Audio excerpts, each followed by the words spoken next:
Hi everyone, welcome back to the channel. In today's video, I'm going to show you how you can replace the batteries for your Kwikset SmartCode 913 electronic deadbolt in 2026. So before getting started, you need to make sure that you have 4 fresh AA alkaline batteries ready.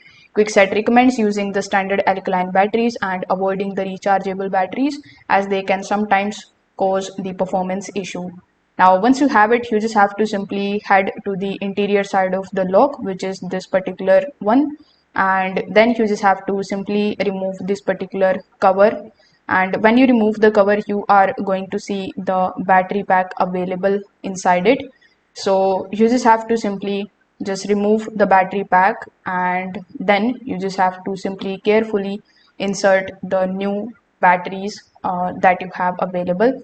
Just make sure that the positive and the negative ends match the polarity markings inside the battery pack.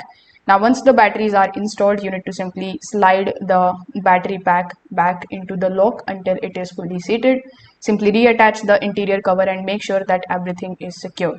Now, once you replace the battery, the last thing that you need to do is to simply test the lock by pressing the lock button over here. So when you press the lock button on the keypad, you should hear a motor operate normally and you should see the keypad respond immediately. So if this video helped you out, make sure that you like this video and subscribe to the channel. Thanks for watching.